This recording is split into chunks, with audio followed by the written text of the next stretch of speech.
Swinging a high drive into center field. Hits at the wall. It is gone! Costas does it again. It's gone! It's into the bullpen! This game is tied! He swings and rips one to center field. It's high, it's deep, it's back, it's gone! Sale winds, he fires. Swing and a miss, strike three, it's over! The Red Sox have won the World Championship! Welcome back to Play Testy. It is episode 175. We're on to February. That means baseball is being played in some form this month. Pitchers and catchers will throw the ball to each other, and you'll see lots of pictures of it on Twitter. It's the best, sort of. It's the official Red Sox podcast of WEEI. Before we get going, hit that subscribe button wherever you get your podcasts. Subscribe, rate 5 stars. We really appreciate when you guys do that. And as always, you can find us on YouTube on the WEEI channel. Subscribe to WEEI. Hit the thumbs up on all of our videos.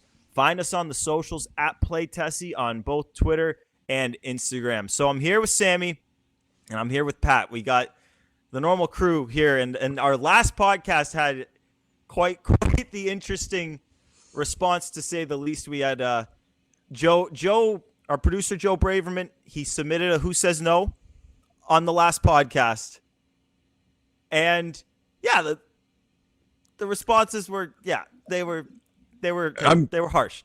I'm gonna cut you off. You said our last podcast. I was not in attendance for that massacre of a Who Says No.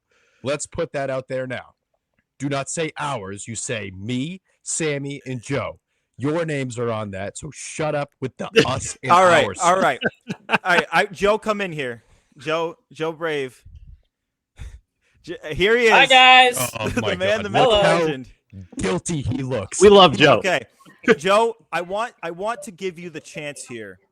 I think people have been waiting for an official comment from you in response to the trade proposal, which to back it up, if you're living under a rock, the trade proposal was the Red Sox receive Bo Bichette and the Blue Jays receive Wilyer Abreu, Cutter Crawford, Yoelin Cespedes, and Vaughn Grissom. Joe, the responses were harsh, they were mean, they were almost unanimously the Red Sox would never do it. And I'm just curious, are you backing off of this trade? What is your response to all of the hate that you've received, and have you ever gotten anything like this online before? No, this is not been. I haven't received any kind of hate the way I have gotten. Wow, the responses I saw on Twitter and on Instagram were insane. Now, as far as the trade, I'll tell you exactly my perspective on this. I was looking at it from the Toronto side of things, thinking what would they command for a guy like Bo Bichette, who is arguably a top 3 guy in that system. So what I was thinking was that Toronto would be asking for a huge package that would assume that they are still in contention, even though all 29 other teams and every other fan base sees that they are nowhere close to being a contender. So that was my mindset on that. I know that they want to straddle that line right there in the middle. Listen, Joe, I'm going to cut you off for a second, because just speaking for the people, there's no defending the trade. It wasn't a good trade. All right. And from my perspective on the show, and Sammy, I want you to speak for this too. And first off, you can hear Joe here. This was not clickbait. We got a lot of accusations of putting clickbait out there or engagement. No, it literally was not that. This was an idea. This was an idea from me, and I knew I did not want to be a homer. Right. I did not want to be a homer. I get a lot of when we do the Who Says No, I get a lot of people who will respond and be like, of course the Red Sox would do this. It makes no sense for the other team. And then they're throw in Franklin Arias as if that's a small piece. And then maybe Vaughn as well. And I get it. You don't want to be a homer, but these are hard, man. These are hard to come up with. And Bradfo and I spoke about it on Baseballs and Boring recently. He was like, anyone who thinks they can just jump in and do a Who Says No, please. Let's see. It's not easy. Let's see it. It's not easy. We put a lot of work into these. These are not just once in a while we'll have one come up off the top of our heads and we'll be like, okay, that actually might work. But most of the time I do a pretty good amount of research before we put these out. And I know the comments are going to be like, maybe do better research because your trade sucks, Sammy. You're an idiot too. You're all idiots. We're not always going to agree on everything. Some of these are hits. Some of these are misses. We were just talking before the show. Last year, I had the Red Sox trading their number 3 prospect and a guy who was slated to be in the bullpen for Jesus Luzardo. Those 2 players are Roman Anthony and Tanner Houck. You see how things change. So, some of these age poorly, some sound bad in the moment, and they age beautifully. Bottom line, these aren't easy to make. So I want to give my perspective on this because I was not here when this happened. Okay. So it is Friday morning. I'm at work, get the notification on my watch. I see, again, it's not clear. It's on my watch. Oh, who says no graphic, whatever. So I didn't even see the trade. I am getting notifications of the replies. And what I want to do is read some of these out loud and just see Joe's face. I have picked some great ones. Now, I will tell you, I've probably seen a lot of them. Wait, I haven't read Pat every starts, single one. Joe, do you have notifications on? Were you seeing every single? Oh, why would you do that? Well, I wasn't. Here's the thing. I wasn't seeing every single one, just the ones that I happened to get a notification because they literally were coming one after another. I didn't see every single one, good. But probably the ones that you read, I'll be like, oh yeah, I remember that. Oh. But please, indulge me. I'd like to hear them. Here we go. I'm going to save the absolute heaters for last. All right, here we go. Joe sucks. Ignore the positive comments. Praying emoji. You should make Pat, him walk read, the plank. Read who they're from, or okay, the first name. yes, Read the first name. So this is from a guy named Ricey. Joe sucks. The one that said ignore the positive comments, I just remembered. I don't know who tweeted it, so if it was you, shout out you. This is from Noah. Should make him walk the plank for even considering this trade. This is from Aaron. Joe's just like, bring it. What? And Joe's just sitting there like, keep them coming. Keep them coming. What? And I sincerely mean this. The fuck is this shit? For a single year of Bo? Laughable. This is from my man Dan. I listened today. You guys were nice in this. I nearly fainted. Joe should be tarred and feathered for this bullshit. That's from Brendan. And then personally, my favorite, this is from Dylan. I think the person suggesting this should be boiled. That's the best one. The boiled. Joe, do you care to comment on the guy who said that you should be boiled? You know what? There have been a lot of things that I probably should be boiled for, but this trade is not one of them. It's not. I'm sorry. I'm here to say that this is a trade. Don't apologize for nothing, Joe. I'm here to say that Bo Bichette should be a trade target for the Red Sox. Could you modify the proposal? Absolutely. But if we're going on this line of Alex Bregman's nowhere to be found, they still have this faith in Meyer and Campbell, all of that. Who else is out there? Like, all the free agent bats suck. So if you're going to make a trade and you get a reasonable offer, you make the deal for Bichette. Who cares if it's 1 year? I agree. I like Bichette as a target. It's not the target. It's just the return going back to Toronto. I don't mind Bo Bichette, like buy low on Bo Bichette. Maybe he like mid-season takes an extension. It's just for that price, I wouldn't do it. But I don't hate the idea of looking at Bo Bichette. I just think now that the Blue Jays have added these guys, I feel like they're going to be like, no, we're going to contend.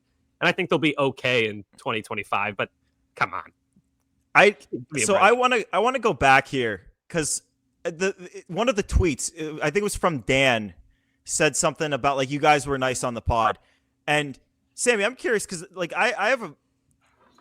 because like obviously Joe came up with the proposal, but like this, like all the response, like this is not like it's not on Joe. It's on I won't put it on Pat. Pat wasn't here, but it is on the three of us. And like I just want to like go through what my mindset was during the pod, which was like so Joe lists the trade off there.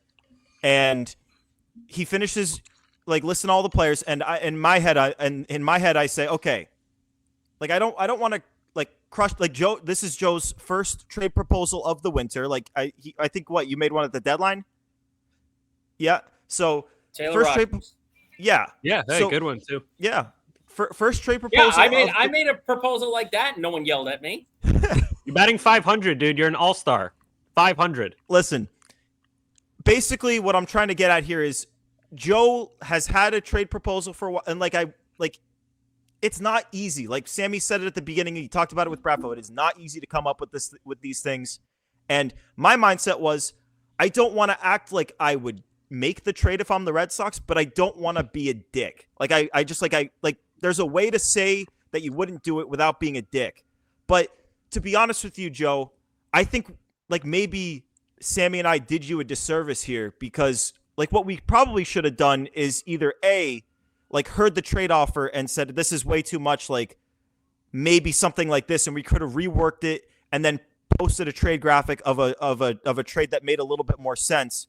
Or we could have heard the proposal and kind of stopped you and just restarted the podcast with something a little bit more in line.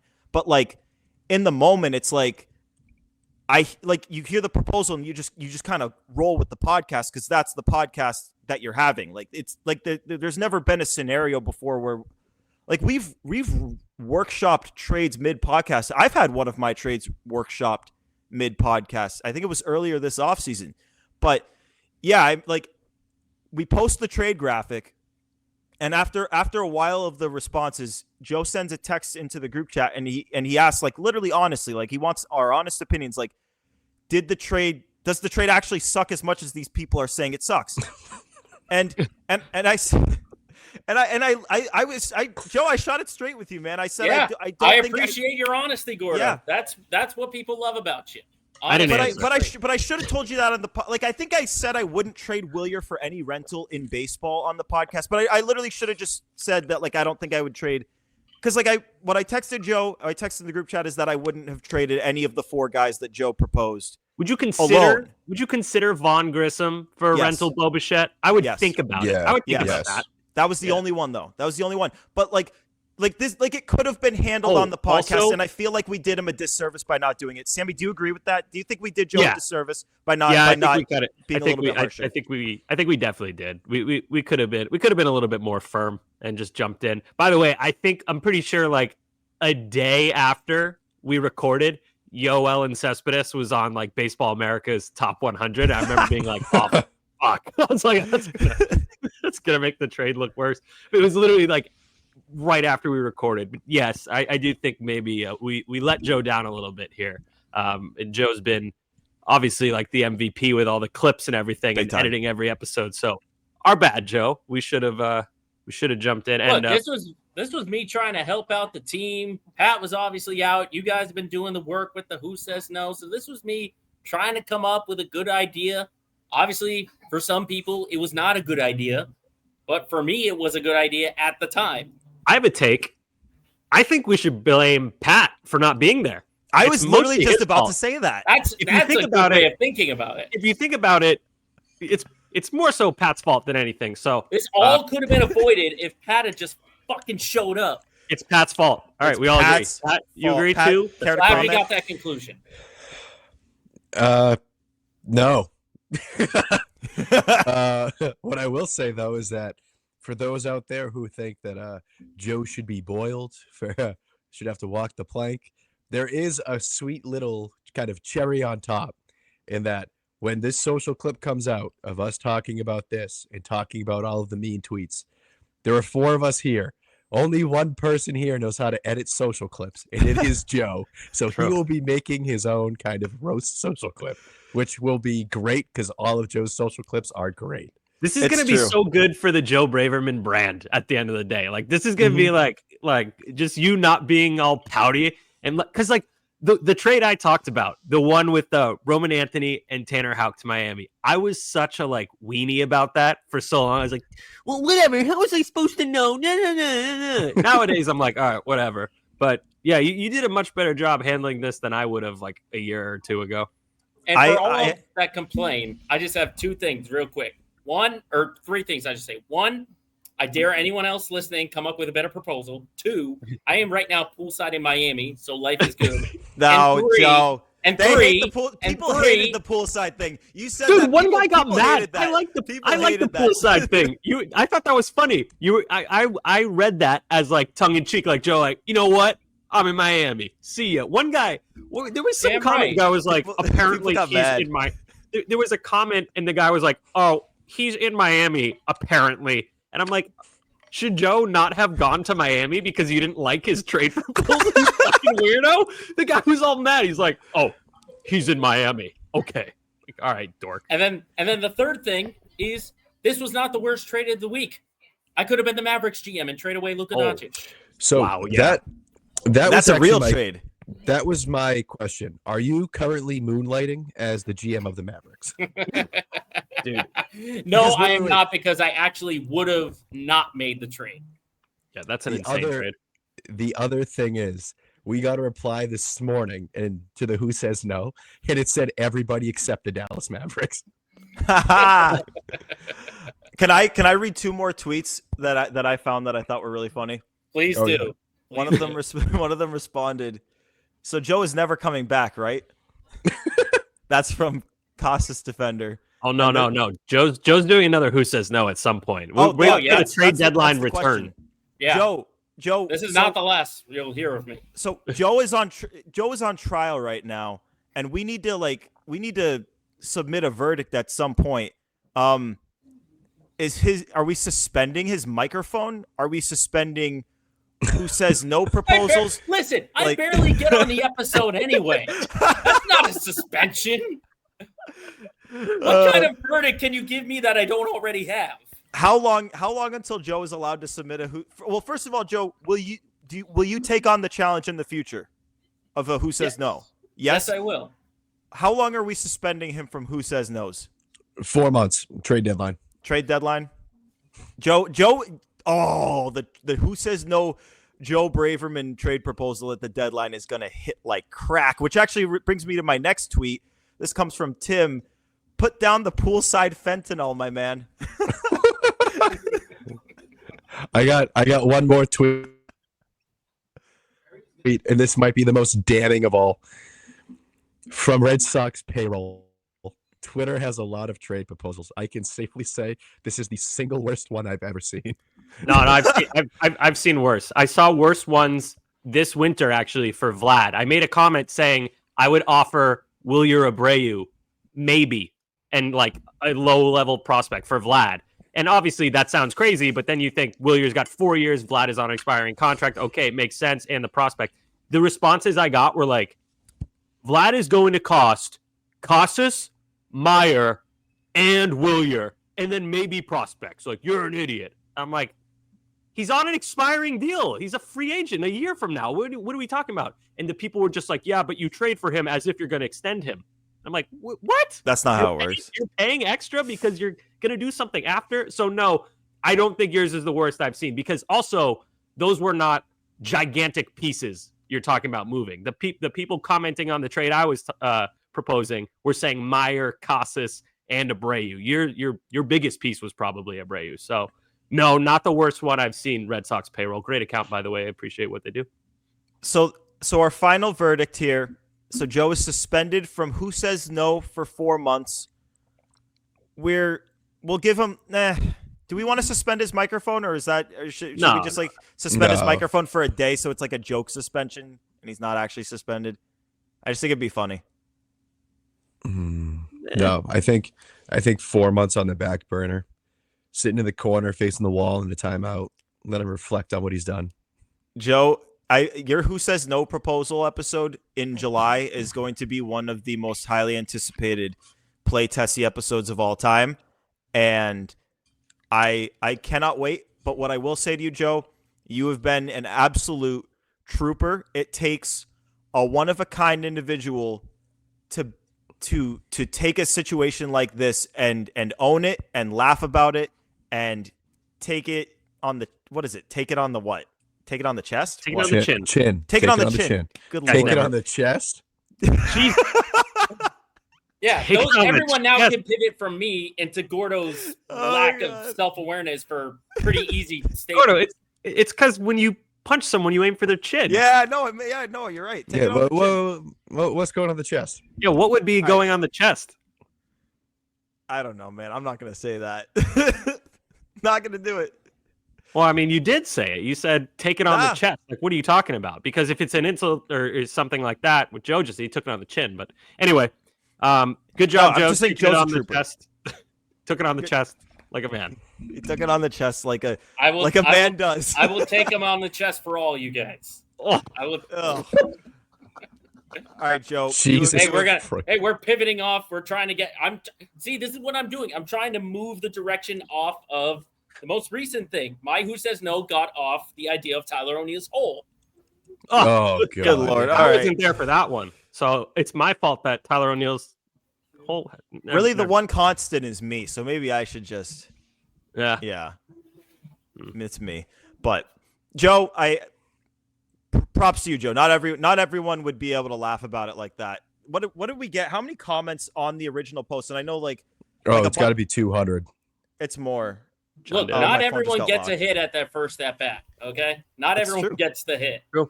Only It was close guys like to Daniel 300. Nava and Lou Merlone get the home run. We're gonna It make was- a big thing of it at the trade deadline when you make your return. Yeah. I think the original post had Pat. Are you on it right now? Yep. How It's many? 277 replies. That tweet had 241,000 views.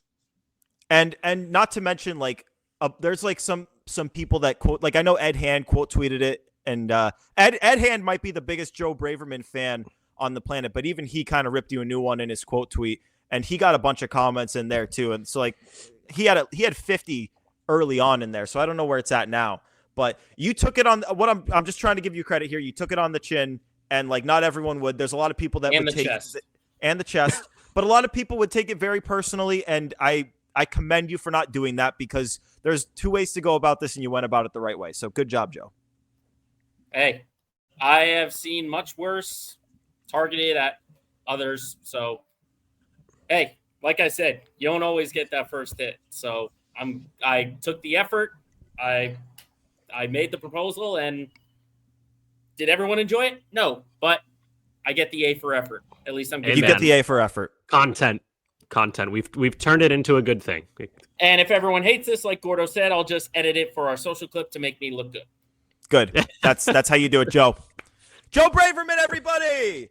Good work. Hey, big round of applause for Joe Braverman. Seriously, what a trooper.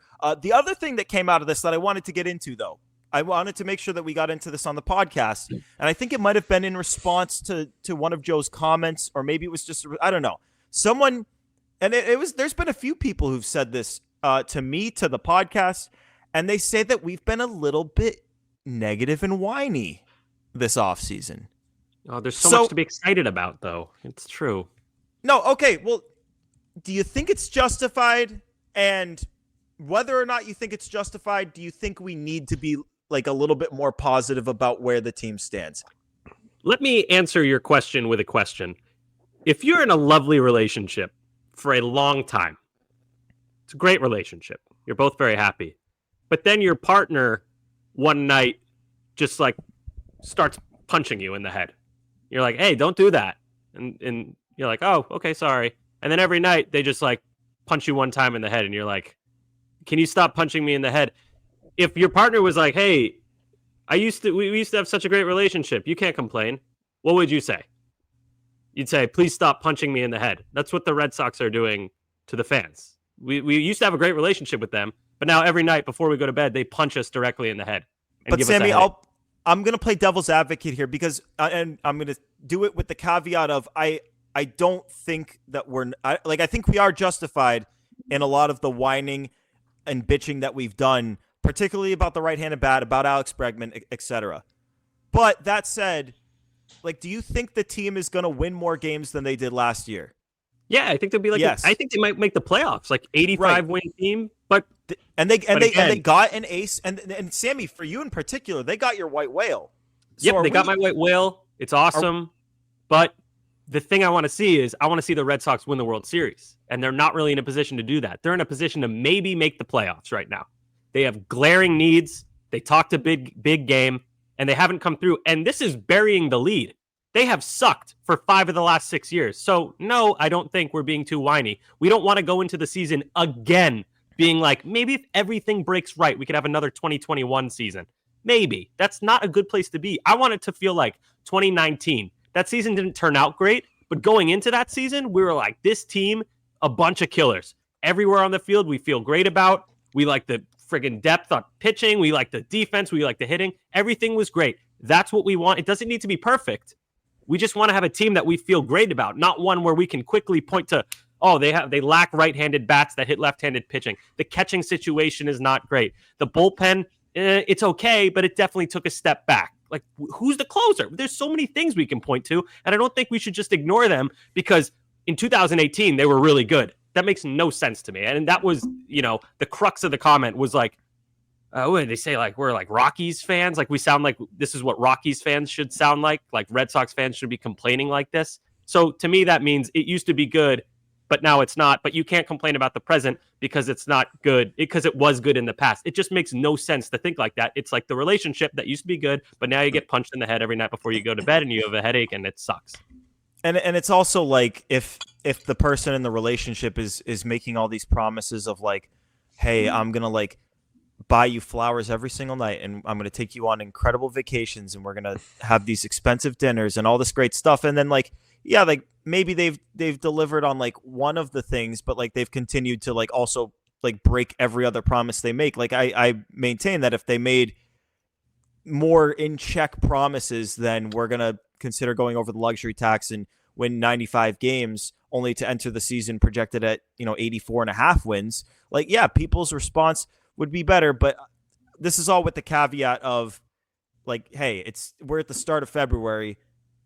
About a month from now, we're going to see these guys in spring training games, and we're going to sell ourselves on this being, and like we're already admitting right now that we think this could be a playoff team. But like by the time these guys are at spring training and like the vibe trophies are handed out, like, yeah, we're going to be all in on this team. Like the vibes are going to be higher. We're going to be excited, but yeah, it's the dead of winter.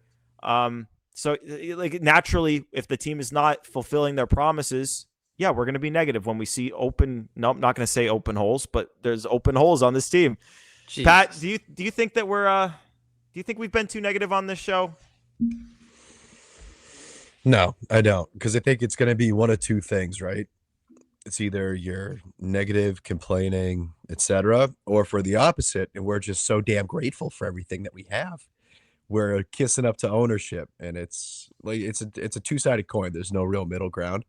No, and it's not like we have no reason, Sam and Craig, 95 wins, over the threshold, winning the division, and then they do like nothing to actually implement those words.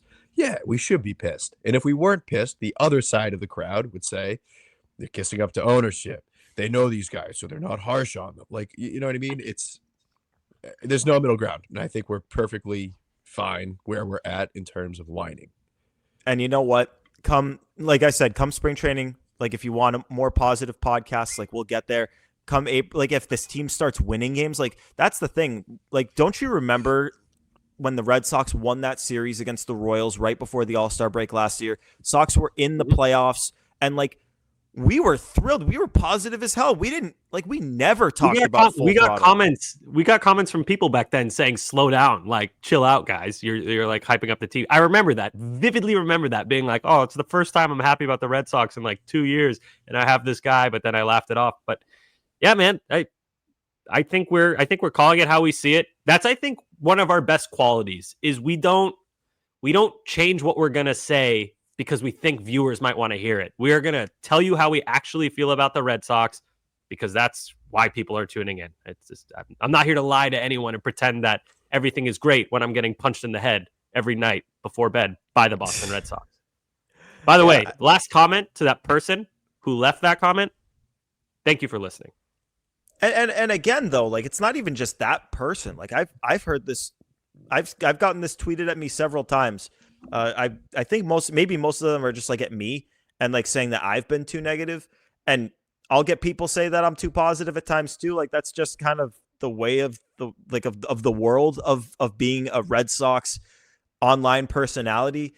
Like when things go well, like we're happy. If the Red Sox are in first place in April, We're not going to talk about how they left the right-handed bat unattended. Like they left a spot in the lineup open. If Roman Anthony and Kristian Campbell come up and are great, and Vaughn Grissom has a really good season, and Connor Wong has a renaissance season and is really good defensively, like, guess what? We're not going to be talking about how these things are needs. We're just going to be enjoying what's in front of us. But right now in early February, like, yeah, like we're gonna complain about the things that we see on the roster that are very fixable, as the team has a considerably lower payroll than they had during the season last year. Like they are, what are they, like 20 million or so below where they were last year? Something like that. Also, Gordo, another thing, we talk about the payroll. I think we're all in the same boat that if the Red Sox aren't over the luxury tax and all the prospects are panning out right before our eyes and the team is winning games, we're not going to care about the money situation. We just want to see a winning team. The reason we talk about the money, and listen to this, when you spend a lot of money, it makes winning easier. The 2024 World Series, if you missed that, was the Yankees and the Dodgers. So, Pat, are you following? Pat, were you about to say that spending money doesn't make winning easier? No, I kind of had a clarifying question. You're telling me that if the team spends money to get good baseball players on their team, yes, typically they do better? Yeah, so good players do the things on a baseball field that lead to winning games. And to get those good players, a lot of the time, not all the time, but a lot of the time, you have to give them money because it's their job to play baseball. Therefore, they require compensation in the form of USD, American dollars. So when I say I'd like the Red Sox to be better, spending money is probably the easiest, most direct way to make that happen. Does that make sense, Pat?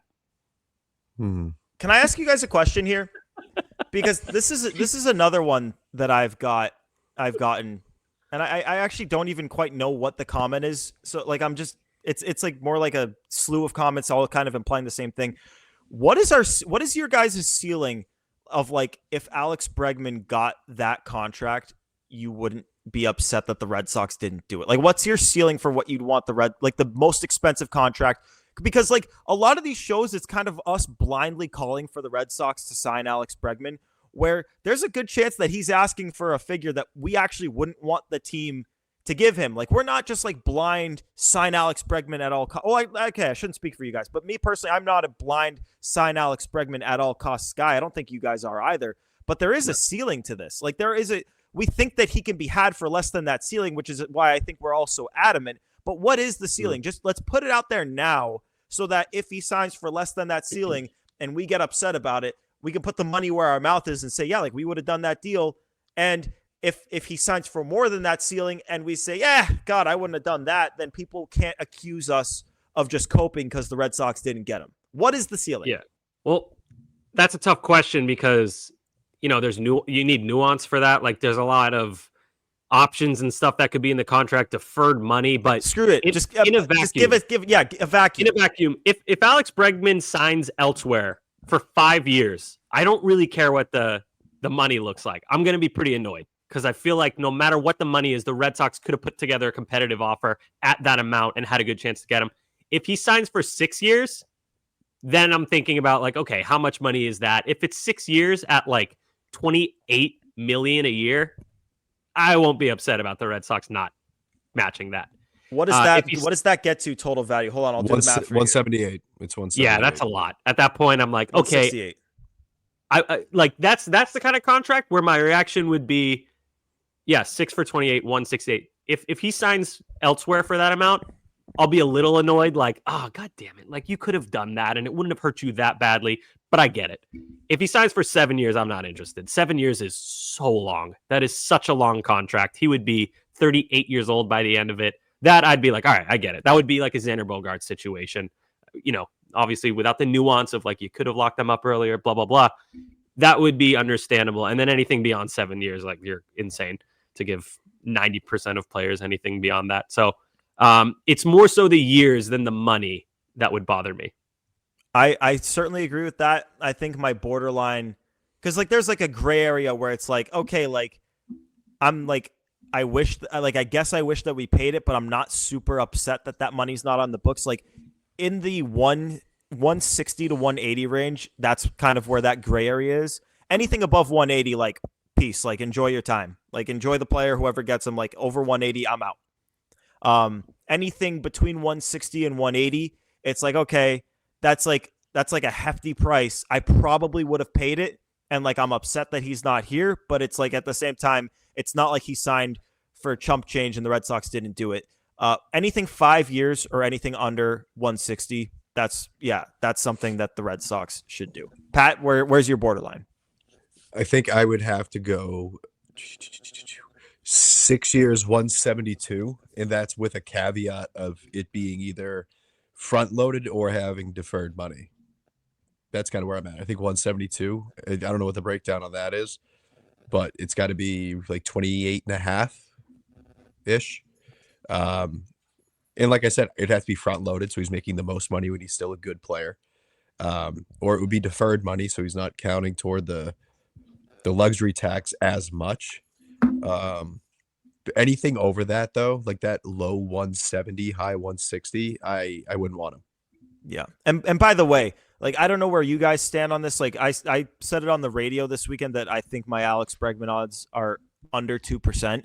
So, like, this is not, like, we're not having this conversation because we've been having a lot of Alex Bregman conversations, and a lot of that is because of the possibility that he ends up on the Red Sox. I don't think this conversation is because we think that he's going to potentially end up on the Red Sox. This conversation is more so directed at he's probably going to sign elsewhere, and I just want these numbers to be out into the universe so that if we're upset, people like we had the numbers out there that yes, we are allowed to be upset because we said we would have paid more, and if we're not upset, people can't accuse us of coping. What are your guys' percent chances? I'm under 2%.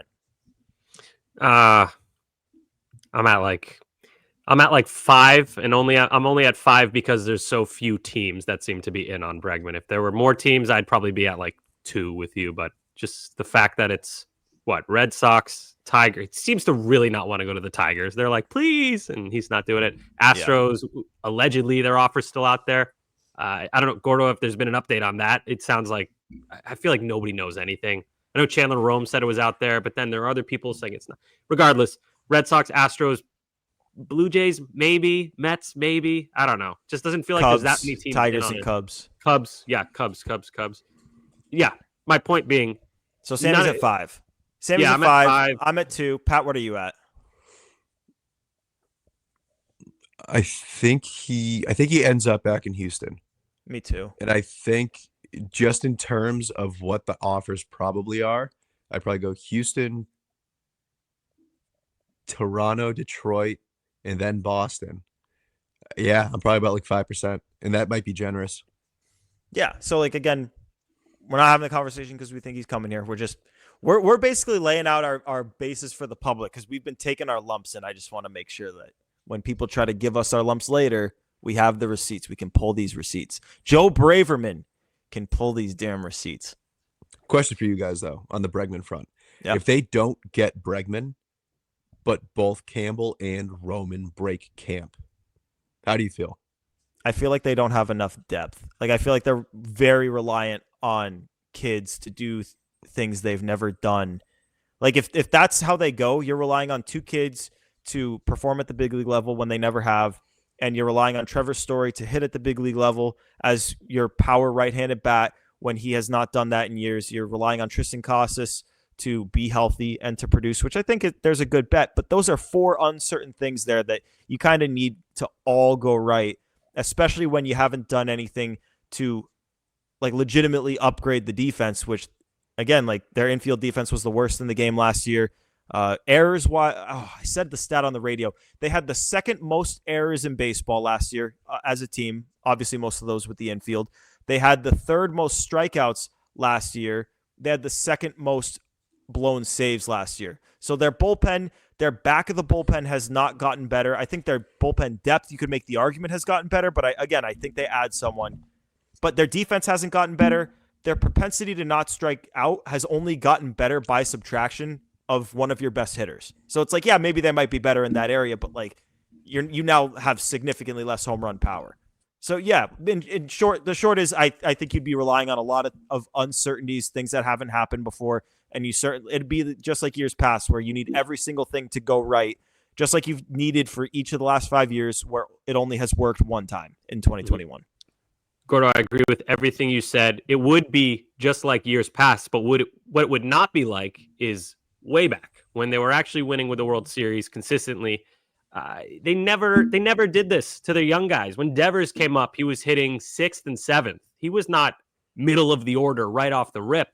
This is why you got to sign veterans like Alex Bregman to put them around, not only to put them around Devers and Casas, but to take pressure off of these young kids. Kristian Campbell, Roman Anthony, I think both those guys are going to be studs. Roman Anthony especially, he could be a perennial all-star, and Kristian Campbell could be too. But it takes time. Not everyone's going to be Jackson Churio right off the bat. So, yeah, it's a lot of pressure on these kids. They haven't done this before, like you said, Gordo, and it's also just so not the winning formula that the Red Sox have used. And there was never any sign of that winning formula not working anymore. They did the peaks and troughs strategy perfectly, led to 4 titles in 20 years, and it's just like they've abandoned it. So, to answer Pat's question, I would be excited to watch the young guys, but I wouldn't feel great about the situation they've been put in. That's a good way to put it. And by the way, Sammy, stop whining. All right, Sorry. Stop I would be so Stop happy. it. I think Roman Anthony will win the MVP as a rookie. They are going to be studs, but again, they're rookies. You were right, Sammy. And even you said he's not going to be Jackson. Even Jackson Churio wasn't Jackson Churio for 2 months. Yeah, So, he started off cold too, and everyone was Yeah. making fun of the Brewers. You extended him, he sucks. Then he went off. But Pat, what about you? How would you feel there? I mean, in terms of excitement level, I'd be super excited because you have 2 top 10 prospects breaking camp. I think, like you guys said, I think they're both going to be like legit MLB players. I think Campbell is going to be like an above average player. I truly think Roman is going to be a superstar. But in terms of, 2025, I don't know. I don't think my confidence in the team being good alters all that much if they break camp. I'm a little bit more excited to watch them, sure. But no, I agree. They don't have that veteran presence. They don't have the right-handed bat in the middle of the order that they need. Yeah, it moves the needle in terms of like excitement, but not so much expectation. I think I agree. Like there's a difference. Like there's being excited, but like you can be excited about something that is not necessarily okay, this is going to lead to them making the playoffs this year. Like the White Sox have a bunch of top prospects and they will call up those top prospects this and next year, and that should drive excitement from White Sox fans. Does that mean they're going to make the playoffs? No, of course not. But like they should be excited to see a new crop of talent come up, as should any team with top prospects coming up. So yeah, the Red Sox fans, like it should be separate. Like you should allow yourself to be excited for these kids, even if they're getting their opportunity because the team didn't do the things that you thought that they needed to do. Like it can be 2 separate emotions. We should get to some enough said before we get out of here. Does either of you guys have the Luka trade as your enough said? No, it's not you, Sammy. No, Pat. All right. Well, then I'll just do it as mine. I was gonna fall asleep last night. Like literally, was about to put my phone down, and then that notification came up on my phone, and literally could not fall asleep for hours because I've just never. It was the single biggest and most shocking. Like both the biggest and the most shocking separately trade that I've ever seen in my lifetime of watching sports. Like nothing even remotely comes close. I asked on Twitter, like, what is the second place to this? And Lou Merlone quote tweeted it and said, like, oh, if you go back 21 years, like the Red Sox A-Rod trade could have been that. And he's right. Like that trade had A-Rod, it had Manny, it had Nomar, it had Lester, it had Maglio Ordonez in it. Like, yeah, that trade would have been a close second. But like, is there a baseball equivalent to this trade? I don't even think there is. Like the level of star power in this trade, like maybe in terms of talent, you could think of it, but like in terms of name and star power, is there even a baseball equivalent? I think it would be something along the lines of like Ronald Acuna for Zach Wheeler. Oh, I don't think those two have anywhere close to the star power name. The name power Really? of Luka Doncic. Dude, Luka Doncic and Anthony how many Let's check their Instagram followers. Acuna, when healthy, is a top 3 I mean, player. I got one. I got one that might be close. Randy Moss getting traded to the Patriots was huge. But he was he was coming off a bad year. Yeah. That was like a buy low. For reference, Ronald Acuna has 1.6 million followers on Instagram. Luka has 9.4 million. So okay, so then my default answer, I think this is bigger for the time. A-Rod from the Rangers to the Yankees for Alfonso Soriano. It's as close as you can. Yeah, it's as close as it comes. And in A-Rod current was baseball, he was like the king of the sport at the time. Luka is like, he's a top 10 player in the sport, but he's not the guy. Nobody's like, he's the best player in the NBA. People would have said at that time, A-Rod's the best player in Major League Baseball. Him and like Barry Bonds, but Yeah. No, that's fair. In terms of like star power compared to, like, I really only think there's 2 Major League Baseball players right now whose name value can even be said in the same sentence as Luka, and it's Shohei and it's Judge. I don't know if anyone else. Talent wise, I would say Bobby Witt is Major League Baseball's talent version of Luka, and for Anthony Davis, it would be like Bobby Witt for Bryce Harper would be maybe.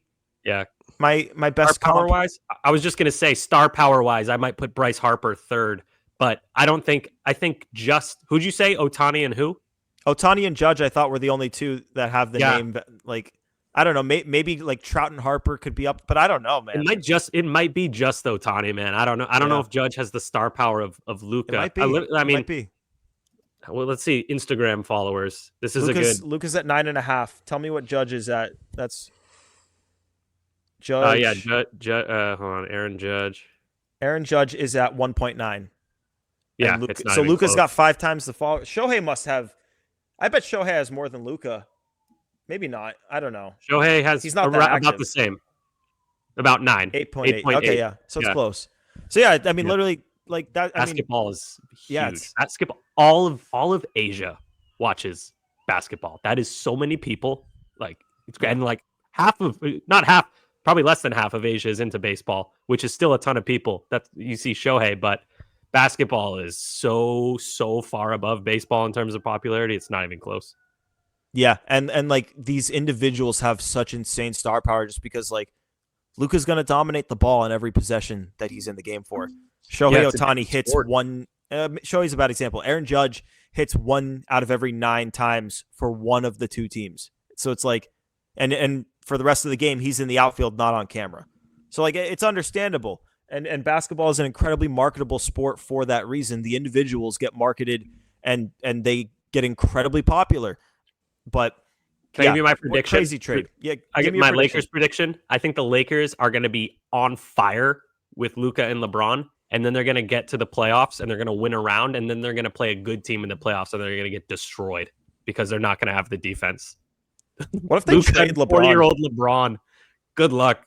Dude, they had the 3rd worst defense in the NBA, and then they just traded like one of the they had that, and they just traded Anthony Davis, one of the best defenders in the league, for Luka, who literally got traded because the Mavericks front office thinks he's out of shape and can't defend.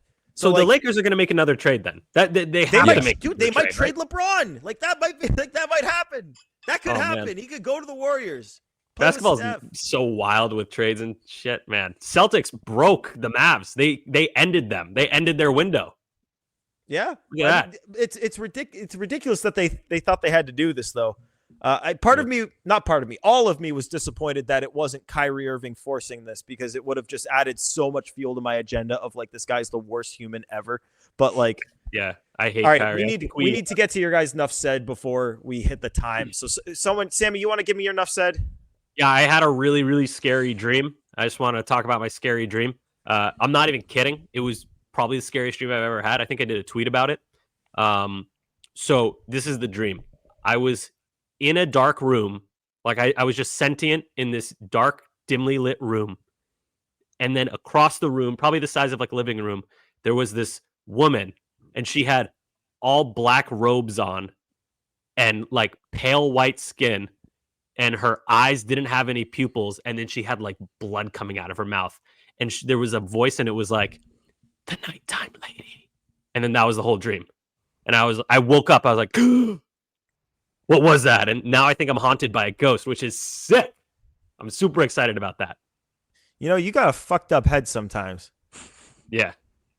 So now the nighttime lady is haunting me, and she's like, it was really creepy. The dream was really scary. I was like, oh my God, this is like a horror movie, and it's my dream, and I'm kind of aware that it's a dream, but not totally. But, you know, like I said, I woke up and I was like, that's it. I'm haunted by a ghost. Finally. Good job, man. Hell of a dream. Sometimes my dreams are stupid. Like sometimes I'll have a dream that I'm like riding a giant frog through like a jungle. Like I don't know, it's stupid nonsense. Pat, do you have enough said? Yeah, it's not about dreams. While we were recording, the Raiders just hired Chip Kelly as their offensive coordinator. I will never doubt Tom Brady as long as I live. But I am a generational Chip Kelly hater. Me too. I think that it was an awful hire. Sure, like he knows Ohio State had a really good offense this year. He's the OC this past year. They have a lot of good guys coming out of the draft this year. I just hate that Tom hired Chip Kelly because I hate Chip Kelly. Yeah, Tom also hired like 100-year-old Pete Carroll for a team that's rebuild or that should be rebuilding. Like good, yeah. It's just. I don't know. Yep. I don't know how he's doing with that. So I'm kind of questioning on Tom Brady there. I want to give the final word here to Joe. Joe, do you want to give the final word before I you deserve this, but Joe deserves the final word of this podcast before I wrap this thing up and tell everyone to subscribe. Joe, you got a final word? Yeah, I do. Just thank you to all the haters out there who didn't really I guess putting it lightly, didn't enjoy my trade proposal. I'm glad to expose you guys to Play Tessie, which is such an awesome podcast. But if hating me is what brought you here, I say thank you. I agree with that. If your hatred of Joe's trade or even the hatred of Joe brought you here, then Joe is doing his job. And that's not to say that like the trade was bait, because it very clearly wasn't. Like you listen to this podcast, you listen to the last podcast, like it wasn't bait. Like it was legit. And we don't do bait. We're not a bait podcast. We legitimately have never done that and will never do that. So if you want bait, go to your local fishing store, you asshole. All right. Joe, shout out the haters. He left us. He's gone. He's gone. He doesn't have time. He doesn't have time for the haters. Joe, I want Joe to have the final word, and then you and I talked. Joe, I literally just said thank you to the haters. Thank you. All right. Appreciate y'all tuning in to episode 175 of Play Tessie. This has been a fun one. We were excited to get back on the saddle here and record this podcast, give Joe a chance to speak his piece, defend the land, and we had a good time hashing it all out, giving our perspectives on the whole thing. Good conversation today. This has been a really good podcast. But remember, subscribe to hear the next one. You get those notifications when our shows come out. If you subscribe, wherever you get your podcasts, rate 5 stars. Find us on YouTube on the WEI channel. You can find our Play Tessie playlist there. So subscribe to WEI. Check out the playlist to find all of our episodes. You can hit the thumbs up on all of those videos. And as always, find us on the socials at Play Tessie on both Twitter and Instagram. For Sammy and for Pat and for Joe, it's Gordo here for Play Tessie, episode 175. Thanks for tuning in this one, everyone. Peace.